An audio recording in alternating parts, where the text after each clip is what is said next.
네, 우리 한글 성경 보겠습니다. 히브리서 7장 1절에서 10절까지예요. 네, 같이 읽도록 하겠습니다. 이 멜기세덱은 살렘 왕이요 지극히 높으신 하나님의 제사장이라. 여러 왕을 쳐서 죽이고 돌아오는 아브라함을 만나 복을 빈 자라. 아브라함이 모든 것의 10분의 1을 그에게 나누어 주니라. 그 이름을 해석하면 먼저는 의의 왕이요 그 다음은 살렘 왕이니 곧 평강의 왕이요 아버지도 없고 어머니도 없고 족보도 없고 시작한 날도 없고 생명의 끝도 없어 하나님의 아들과 닮아서 항상 제사장으로 있느니라. 이 사람이 얼마나 높은가를 생각해 보라. 조상 아브라함도 노량물 중 10분의 1을 그에게 주었느니라. 레위의 아들 가운데 제사장의 직분을 받은 자들은 율법을 따라 아브라함의 허리에서 난 자라도 자기 형제인 백성에게서 10분의 1을 취하라는 명령을 받았으나 레위 족보에 들지 아니한 멜기세덱은 아브라함에게서 10분의 1을 취하고 약속을 받은 그를 위하여 복을 빌었나니 논란의 여지 없이 낮은 자가 높은 자에게서 축복을 받느니라. 또 여기는 죽을 자들이 10분의 1을 받으나 저기는 산다고 증거를 얻은 자가 받았느니라. 또한 10분의 1을 받는 레위도 아브라함으로 말미암아 10분의 1을 바쳤다고 할 수 있나니 이는 멜기세덱이 아브라함을 만날 때에 레위는 이미 자기 조상의 허리에 있었음이라. 아멘. 구약 성경에 매우 미스테리한 인물이 하나 있어요. 그게 바로 멜기세덱입니다. 그는 시작을 알 수 없이 나타났다가 끝을 알 수 없이 사라져 버렸어요. 오늘 말씀이 그렇게 기록하고 있잖아요. 3절에 보면 시작한 날도 없고 생명의 끝도 없다. 시작한 날이 언제인지 모르고 그리고 언제 살다가 끝났는지도 모른다. 아버지도 없고 어머니도 없다. 인류의 범주에 속한 인물이 아니다라는 거예요. 그러니까 족보도 없죠. 그런데 그거에 끝나는 것이 아니라 하나님의 아들과 닮아서. 하나님의 아들은 누구세요? 예수 그리스도잖아요. 예수 그리스도가 성경에 하나님의 아들로 소개를 하고 있는데 그럼 왜 딱히 하나님의 아들이시다 라고 얘기를 안 하고 하나님의 아들과 닮아서 왜 닮았다고 얘기할까요? 이 구약에 나타나는 모든 인물들은 선명하지 않아요. 항상 뭔가 희미한 것이 섞여 있습니다. 모든 것이 분명해진 것은 그리스도 이후예요. 그래서 그 예표가 되는 인물이기 때문에 닮았다라고 하는 거예요. 그게 그리스도다 그러면 거기에서 그리스도가 멈춰버리죠. 그리고 그것이 완성된 그리스도의 모습이 돼버리죠. 그러나 그리스도는 거기에선 예표로 나타나고 마지막에 말씀이 육신이 되어 오신 그분이 완전한 그리스도로 우리에게 드러나신 분이에요. 그러니까 여기 하나님의 아들을 닮았다. 이렇게 이제 성경은 얘기를 하고 있습니다. 자, 그런데 닮았다라고 얘기했지만 이 멜기세덱이 그리스도다라는 명백한 증거가 오늘의 본문이에요. 오늘의 본문. 오늘의 본문에는 그리스도가 우리에게 이미 이전에 현현하여서 나타나신 분이다라는 것을 우리에게 가르쳐 줄 뿐만 아니라 그 그리스도와 연결되어 있는 것 중에 매우 중요한 것이 11조다. 10분의 1. 11조에 대한 가르침을 말라기서에서 이제 이따가도 보겠지만 말라기서에서 이제 보는 사람들이 많죠. 거기를 출발점으로 가는 사람들이 많죠. 그러나 이제 11조는 또 그 율법에서도 언급이 되기도 합니다. 그런데 정작 11조의 의미를 제대로 가르치고 또 배우려면은 이 히브리서 7장으로 와서 완성된 11조에 대한 가르침을 배울 필요가 있는 거예요. 얼마나 중요한가 이게. 멜기세덱의 출현은 모세 시대가 아니죠. 아브라함의 시대에 멜기세덱이 출현을 했습니다. 율법의 도입은 모세 때잖아요. 그 아브라함으로부터 430년 후에 굉장히 거리가 떨어져 있죠. 그 율법이 왜 도입됐을까요? 아브라함하고 하나님이 약속을 하셨고요. 언약을 맺었는데 언약을 다 깼어요. 그 언약을 깬 사람들에게 하나님 율법을 주셔서 야 너네들 언약 깼어.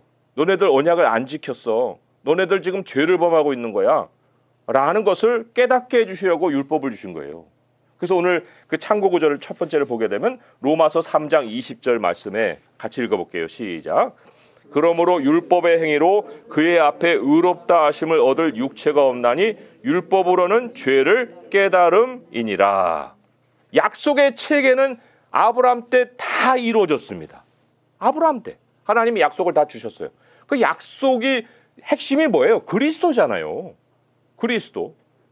그 약속은 이미 아브라함을 통해서 완전하게 세워졌기 때문에 갈라디아서 3장 15절 17절 같이 읽어볼게요. 시작. 형제들아 내가 사람의 예대로 말하노니 사람의 언약이라도 정한 후에는 아무도 폐하거나 더하거나 하지 못하느니라. 이 약속들은 아브라함과 그 자손에게 말씀하신 것인데 여럿을 가리켜 그 자손이라 하지 아니하시고 오직 한 사람을 가리켜 네 자손이라 하셨으니 곧 그리스도라. 내가 이것을 말하노니 하나님께서 미리 정하신 언약을 430년 후에 생긴 율법이 폐기하지 못하고 그 약속을 헛되게 하지 못하리라. 율법은 약속을 대체해서 온 게 아니라는 거예요. 약속은 이미 완전하게 주어진 거고, 그리고 율법은 죄를 깨닫게 해주시려고 하나님 우리에게 주신 것이다. 이렇게 이제 성경이 말씀을 하고 있습니다. 그런데 그 약속의 핵심에 있는 것이 바로 11조라는 거예요. 이게 무슨 뜻일까? 왜 약속의 그 핵심에 또 11조가 있을까? 여기 이 11조는 복과 직결되어 있습니다. 오늘 본문으로 돌아가서 6절 말씀 같이 읽어볼게요. 시작. 레위 족보에 들지 아니한 멜기세덱은 아브라함에게서 10분의 1을 취하고 약속을 받은 그를 위하여 복을 빌었나니. 여기 약속이 중간에 있고, 그리고 앞에서는 멜기세덱이 10분의 1을 취하였고, 그리고는 약속을 받았고, 그리고는 복을 빌었어요. 약속을 중심으로 멜기세덱과 그리고 복이 직결되어 있습니다. 왜 멜기세덱은 이때 아브라함에게 출연했을까요? 왜요? 우리가 궁금하잖아요. 1절에 보면은 복을 빌기 위해서예요. 그죠? 명백하죠? 1절 읽어볼게요. 시작. 이 멜기세덱은 살렘 왕이요 지극히 높으신 하나님의 제사장이라. 여러 왕을 쳐서 죽이고 돌아오는 아브라함을 만나 복을 빈 자라. 그러니까 아브라함을 만나서 복을 주기 위해서 멜기세덱이 지금 출연을 한 거예요. 여기서 알 수 있는 것처럼 축복이라는 것은요, 중재자가 반드시 필요합니다. 그게 하나님 만들어선 시스템이에요. 하나님이 야, 난 널 축복해, 이렇게 선포할 수도 있겠죠. 그렇지만 약속으로는 하나님이 너는 복이 될 거야 라고 얘기를 하시는 언약을 아브라함과 그렇게 세우셨잖아요. 그런데 그 약속에 대한 축복을 직접 하나님이 선포하실 때는 반드시 중보자를 거치신다는 거예요. 축복의 대리자가 있다는 것입니다. 뭐 그렇지 않고 하나님 하늘에서 나 너 복 주고 끝나? 이렇게 하면 되는 건데, 그런데 끝난 것이 아니고 반드시 축복자를 통해서 전달을 하시기 때문에 그리스도가 이때의 아브라함에게 현현을 하셨다는 거예요. 그러면 이 아브라함의 자손들은 반복해서 그 축복을 받지 않았어요. 반복해서 멜기세덱이 자손들에게 나타나지 않았습니다. 그리고 마지막 때에 말씀이 육신이 돼서 우리에게 찾아오셨죠. 아브라함은 아담과 같이 믿음을 따르는 사람들의 조상이에요. 대표성을 갖는 거죠. 그가 축복을 받으면 아브라함의 자손은 모두 다 복을 공유하는 사람들이다. 그러니까 갈라디아서 3장 7절에서 9절까지 한번 읽어보겠습니다. 시작. 그런즉 믿음으로 말미암은 자들은 아브라함의 자손인 줄 알지어다. 또 하나님이 이방을 믿음으로 말미암아 의로 정하실 것을 성경이 미리 알고 먼저 아브라함에게 복음을 전하되 모든 이방인이 너로 말미암아 복을 받으리라 하였느니라.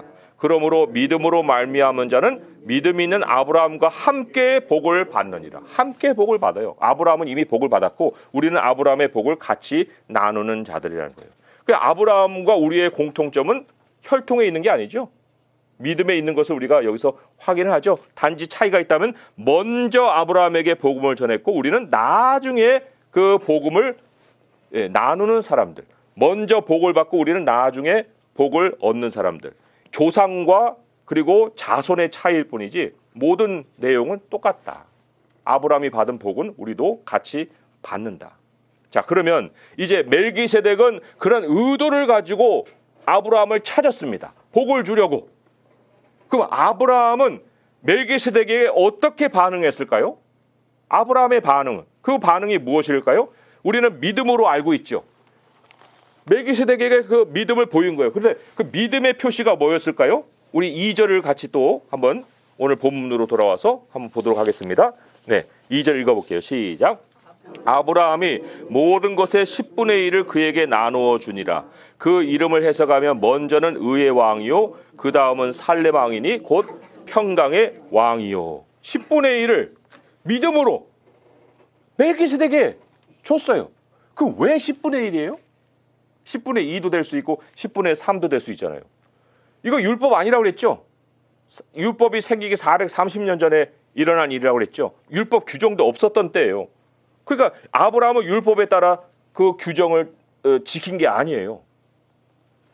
자, 그런데 여기 멜기세덱의 신분을 우리는 주목할 필요가 있습니다. 멜기세덱의 신분이 뭐냐면 먼저는 의의 왕이요 그 다음은 살렘 왕이니 곧 평강의 왕이다. 멜기세덱의 신분. 의의 왕이다.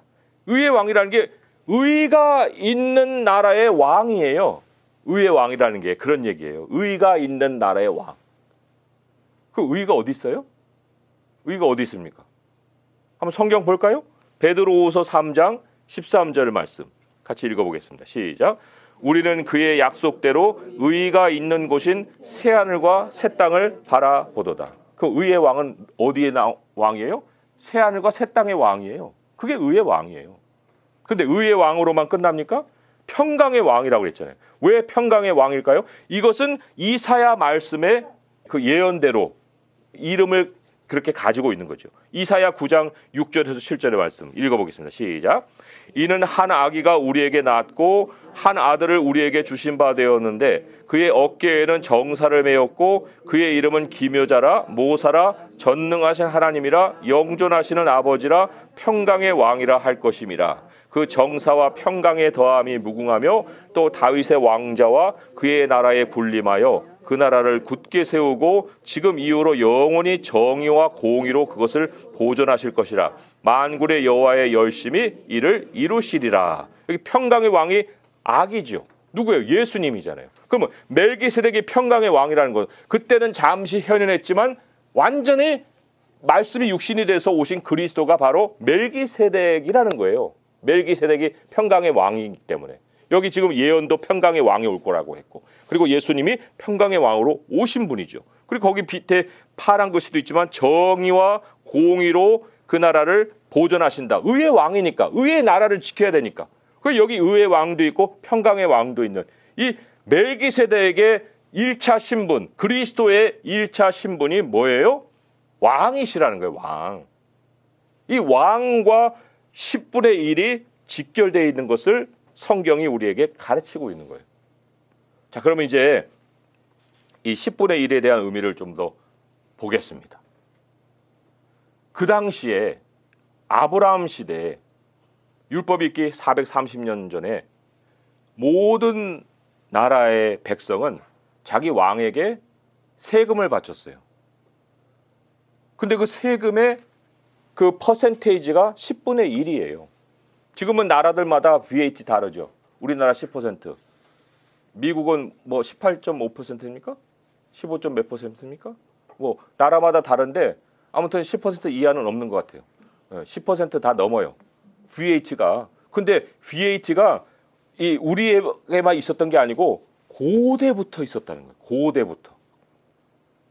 나라의 백성들은 왕에게 그 10분의 1의 세금을 바치는데, 그런데 아브라함은 지금 가나안 땅에 정착민이 아니잖아요. 거류민이잖아요. 내가 누구 나라의 백성이야? 할 때 아브라함은 나는 아무 나라의 백성도 아니에요 지금. 그러면 이 아브라함은 나라를 정해야 되겠죠. 아니 어디 살려면 나라를 정해서 살아야 되는 거 아니에요. 그런데 아직 소속이 없는 이 아브라함, 아무 나라의 백성도 아닌 아브라함, 이때 아브라함이 믿음으로 보인 행동이 뭐냐? 나는 살렘 나라의 백성이 될 거야. 그래서 멜기세덱에게 세금을 10분의 1을 드린 거예요. 그게 왕이니까. 이때 살렘 왕이 이 아브라함을 너는 내 백성이야 라고 받아들인 예식이 뭐예요? 축복이에요. 10분의 1을 받고 넌 이제 내 백성이야 라고 복을 내린 거죠. 이게 6절에서 7절의 말씀이죠.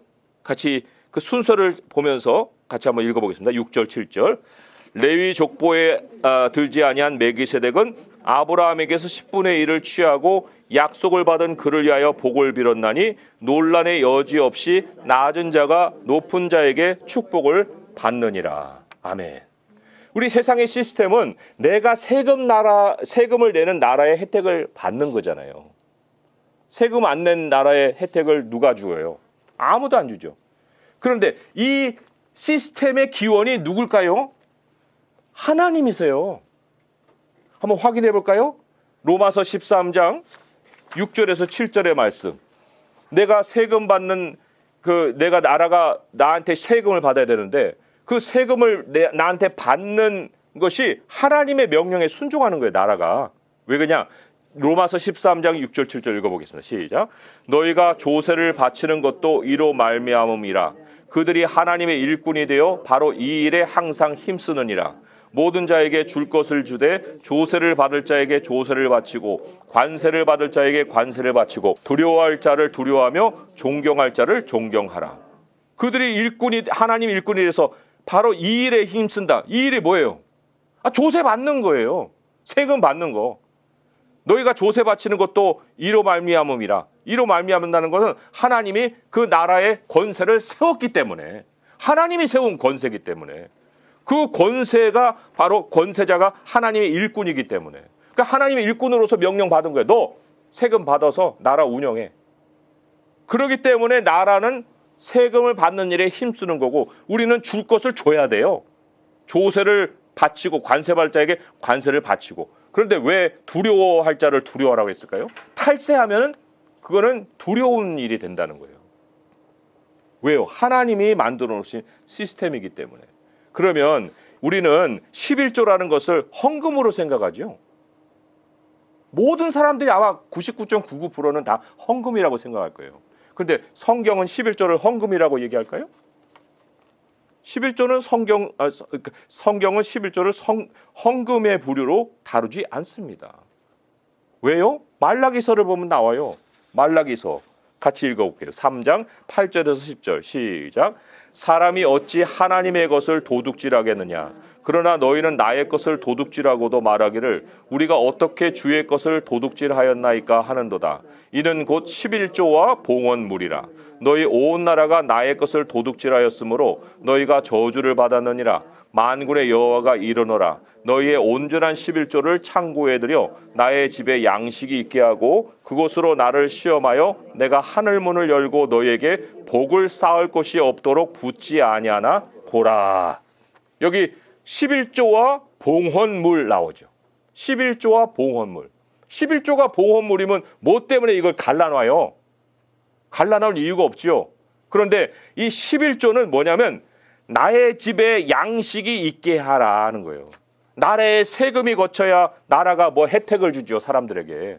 마찬가지로 하나님의 나라에 양식이 있게 하라 하는 그 방편이 뭐냐면 11조라는 거예요. 텍스. 하나님 나라의 텍스. 그 11조에 따라오는 것이 뭡니까? 복이죠. 왜요? 혜택이 주어지니까. 내가 하나님 나라의 백성인데, 하나님 나라의 백성으로서 내가 의무를 다했는데 하나님이 나에게 혜택을 안 주세요? 그럼 나는 하나님 나라의 백성이 아니지. 그럼 하나님 나라의 백성으로 내가 믿음과 같이, 이 아브라함과 같이 믿음으로 11조를 드렸기 때문에 하나님 나라의 혜택이 내게 주어진다. 그런데 11조를 안 하면 뭐라고요? 도둑질이라고 했어요. 그러면 도둑질을 하게 되면 두려워하라는 거죠. 하나님이 세무조사 하신다. 나라도 세무조사하고 하나님도 살피신다는 거예요. 감찰하신다는 거예요. 그렇기 때문에 왜 사람이 벌고도 만족하지 못하고 벌고도 잃는 것이 더 많을까? 재정적인 손실이 왜 올까? 다른 게 아니에요. 우리는 이미 하나님 나라의 백성이기 때문에 그 백성으로서의 의무를 안 할 때는 하나님이 거기에 따라 정해놓으신 섭리대로 지금 여기 나라는 하나님의 일꾼이 되어서 조세를 받는 것처럼 하나님도 그 조세를 걷어 가신다는 겁니다. 어떤 사람은 뭐 11조를 또 나눠가지고 뭐 이 헌금 저 헌금 다 해가지고 그 11조 안에서 모든 걸 하는데 이게 얼마나 엉망진창인 삶이에요. 우리가 정말 예수님이 나의 왕이라고 여기고 삽니까? 예수님 나의 왕이에요? 왕이신 하나님 이렇게 찬송하잖아요. 예수님이 나의 왕이고 나는 하나님 나라의 백성입니까? 그러면 이 11조라는 것은 내가 뭐 하고 안 하고의 문제가 아니죠. 하나님께 내가 드릴 것을 드려야 되는 거. 아브라함은 믿음으로 드렸지만 이 믿음이라고 하는 것은 진리 안에서 깨달은 대로 하는 거지. 내가 뭐 나는 믿음이 이만큼이야. 그래갖고 난 10의 1조가 아니고 10의 2조를 할 거야. 의미도 모르면서 뭐 양만 불리면은 그게 헌금이 됩니까? 아니에요. 의미를 알고 할 것은 딱 하고 그리고 나서 하나님께 더 드릴 것에 대해서는 하나님 그를 봉헌물이다라고 말씀을 하신다는 겁니다. 예수님이 과부가 헌금함에 그 헌금하는 것을 보시고 저는 생활비 모두를 드렸다 그랬잖아요. 10분의 1 뭐 이런 거 생각 안 하고 하나님께 드린 그거에 대해서 예수님이 보신다고요. 보시고 그 과부에 대해서는 칭찬을 하시는데 그런데 그 부자들은 그냥 땡그랑 소리만 나지 그 의도가 정말 하나님의 뜻과 맞지도 아니하고 그리고 자기 것은 다 숨겨놓고 그리고 남은 것만 하나님께 찌꺼리로 드리는 이런 상황에 예수님이 그것을 지적을 하셨다는 거죠. 우리 하나님께서 말씀을 하셨습니다. 말라기에서 다시 한번 볼게요. 여기에 온전한 11조를 창고에 들여서 나의 집에 양식이 있게 하고 그것으로 나를 시험하여 내가 하늘문을 열고 너에게 복을 쌓을 곳이 없도록 붙지 아니하나 보라. 그러니 멜기세덱이 그리스도가 아브라함에게 복을 주기 위해서 출연까지 해서 자신의 몸을 드러내어서 와서 복까지 축복을 하셨는데 그때 아브라함이 보인 믿음이 10분의 1을 드린 거라면 우리가 그 복의 자손으로 믿음의 자손으로 아브라함의 믿음을 따라가는 자라고 할 때 우리 안에 하나님께 10분의 1을 드리는 모습은 절대적으로 있어야 하는 거예요. 뭐 어떤 교회는 그 율법이니까 율법 시대는 다 끝났으니까 안 드려도 돼. 그 사람은 성경을 제대로 모르고 가르치는 거죠. 그래서 거기에 우리 목사님은 안 드려도 된다고 해요. 그 만족해서 뭐 산다고 하지만 그 삶의 하나님의 말씀이 그렇지 않기 때문에 그 사람의 삶에 어떤 결과가 찾아오는 거예요. 그게 뭐 모던한 어떤 가르침이 아니라는 거죠.